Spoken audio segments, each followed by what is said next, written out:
موجودہ ہندوستان کی حالات ہمارے احساس مدنی دینی اہمیت کو چیلنج کر رہے ہیں کہ اگر تم کو عزت کی زندگی گزارنی ہے، اور تم کو ماں اور بہنوں کا پاک کو یاد رکھنا ہے، اگر تم کو چھوٹے چھوٹے معصوم بچوں سے پیار ہے، اگر تم کو مساجدوں سے محبت ہے، اگر تم کو مدارسوں سے پیار ہے، تو بغض و عداوت کی زنجیروں کو توڑ کر آگے بڑھو۔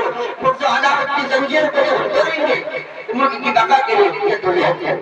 میرے دوستو، آپ آگے بڑھیں ملک کی بقا کے لیے، ملک کی حفاظت کے لیے، اور اس ملک میں رہنے والے باشندوں کے لیے۔ میں اپنی تقریر اس شعر پر ختم کرنا چاہتا ہوں کہ وہ لوٹ نہیں آ سکنے کو میں چین سے کیسے سو جاؤں، وہ لوٹ نہیں آ سکنے کو میں چین سے کیسے سو جاؤں، اٹھے چہرے بھارت کو میں خاموش کیسے بتاؤں۔ ہندوستان زندہ باد۔